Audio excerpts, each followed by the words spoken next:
बावजूद यहाँ पर सेना रहती है और लोग रहते हैं, काम चलता रहता है।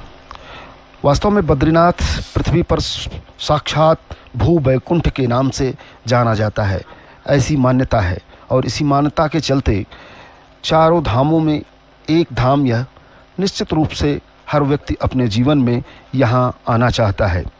इस धाम की विशेषता यह है कि इसे सतयुग में मुक्तिदाता माना गया, त्रेता में योग सिद्धा माना गया, द्वापर में विशाला और कलयुग में बद्रिकाश्रम नाम से पहचान मिली।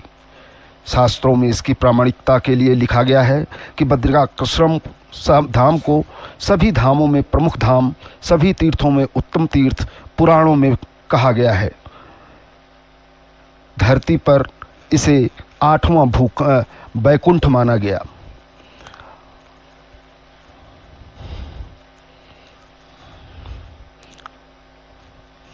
वैसे तो बद्रीनाथ धाम में बद्री विशाल श्री हरि की जो मूर्ति है वो अद्भुत है। यहाँ पर भगवान का विग्रह, वैसे तो देखा जाता है कि प्रायः क्षीर सागर में भगवान विष्णु की मूर्ति शेषनाग पर लेटे हुए और शंख चक्र पद्म लिए खड़े रूप में दिखती है, लेकिन बद्रीनाथ में भगवान का विग्रह अद्भुत है। यहाँ भगवान पद्मासन में बैठे हैं। काले शालिग्राम शिला पर भगवान की स्वयं भूमूर्ति अथवा विग्रह है। जब भगवान का श्रृंगार होता है तो छवि देखने वाली होती है। स्वर्ण सिंहासन पर बैठे भगवान अद्भुत दिखते हैं।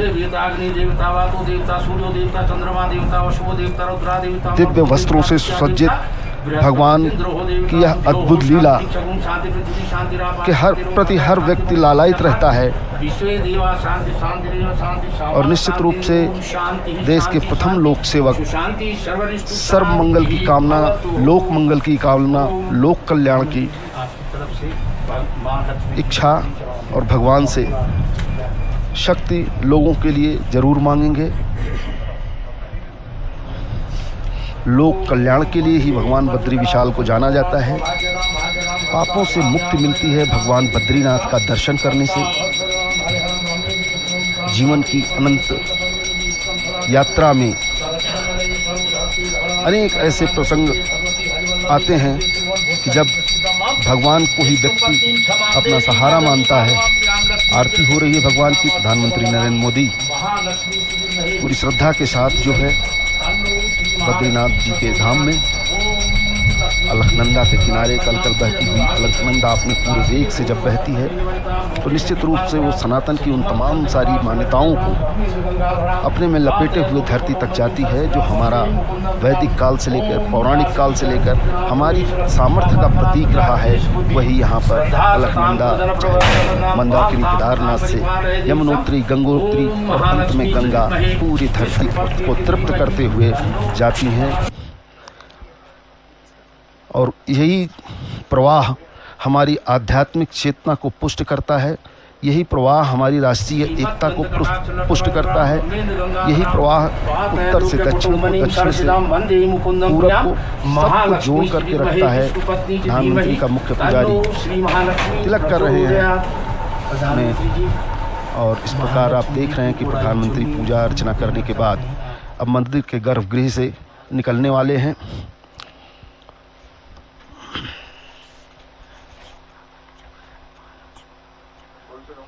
इस वक्त महालक्ष्मी माँ की पूजा करते हुए भगवान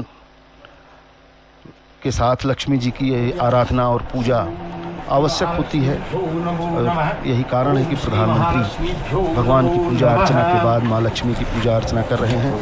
अंग वस्त्र देकर के प्रधानमंत्री के मुख्य पुजारी प्रधानमंत्री का स्वागत कर रहे हैं। अब इसके साथ ही प्रधानमंत्री नरेंद्र मोदी अब संपूर्ण मंदिर का गर्भगृह के अतिरिक्त जो स्थान है अवलोकन करते हुए और क्या कुछ व्यवस्था है वहाँ, क्या कुछ अपेक्षा है वहाँ, प्रधानमंत्री से निश्चित रूप से पुजारी बताते हुए। और यह वह स्थान है जहाँ मंदिर प्रशासन की ओर से प्रधानमंत्री को भेंट भी दी जाएगी, प्रसाद भी दिए जाएंगे, एक स्मृति चिन्ह दिया जाएगा। उनके यहाँ पर पूजा अर्चना करते हुए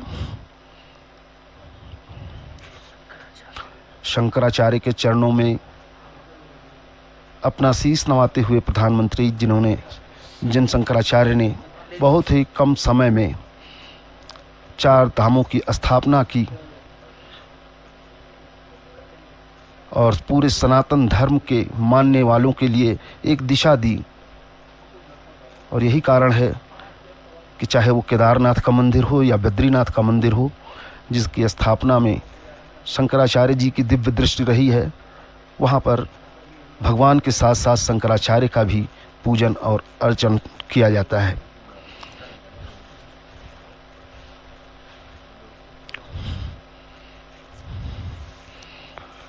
प्रधानमंत्री महोदय अब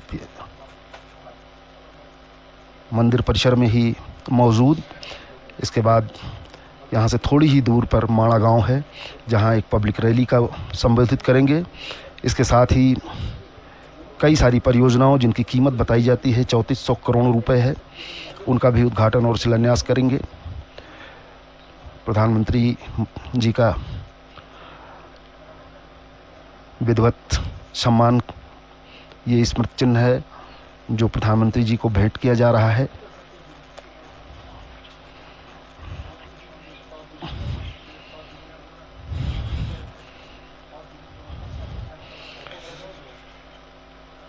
सनातन धर्म की आध्यात्मिक चेतना का संवाहक बद्रीनाथ धाम निश्चित रूप से प्रफुल्लित हैं। यहाँ आसपास के भी लोग जब वो प्रधानमंत्री को अपने बीच में पाते हैं तो उन्हें ऐसा लगता है कि अब प्रधानमंत्री आएंगे तो निश्चित रूप से वो सारे विकास के और कार्य होंगे जिससे रोजगार का अवसर पैदा होगा, जिससे नई व्यवस्थाएं होंगी और पहाड़ के पानी को और पहाड़ की जवानी को धरती पर नहीं जाना होगा। प्रधानमंत्री संपूर्ण मंदिर परिसर का अवलोकन करते हुए बद्रीनाथ जी के मंदिर के गर्भगृह के बाहर धीरे धीरे आते हुए संपूर्ण मंदिर के परिसर के विषय में यहाँ पुजारी से जानकारी प्राप्त करते हुए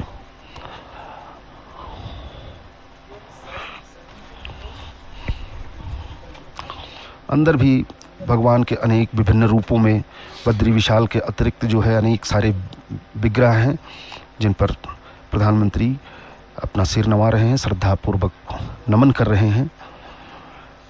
और मुख्य पुजारी के साथ ही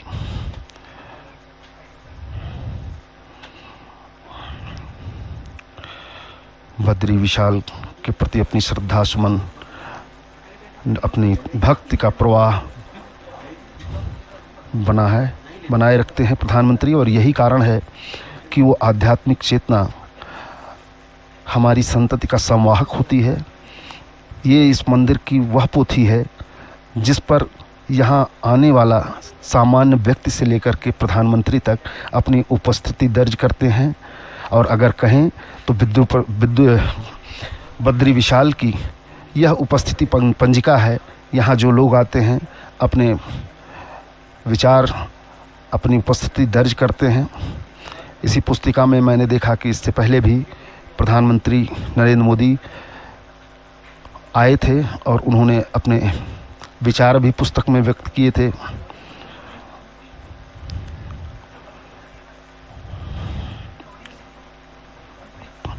प्रधानमंत्री इसमें मंदिर के सम्मुख उमड़े जनसमूह का अभिनव अभिवादन करते हुए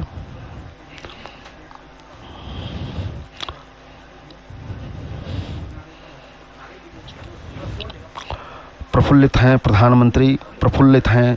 वो लोग जो अपने बीच में प्रधानमंत्री को पा रहे हैं। इस वक्त अगर कहें तो बद्री विशाल अभी थोड़ी देर पहले चटक धूप थी, लेकिन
जागृत होगा तो पूरा ब्रह्मांड जागृत होगा। देश ही नहीं, जो तमाम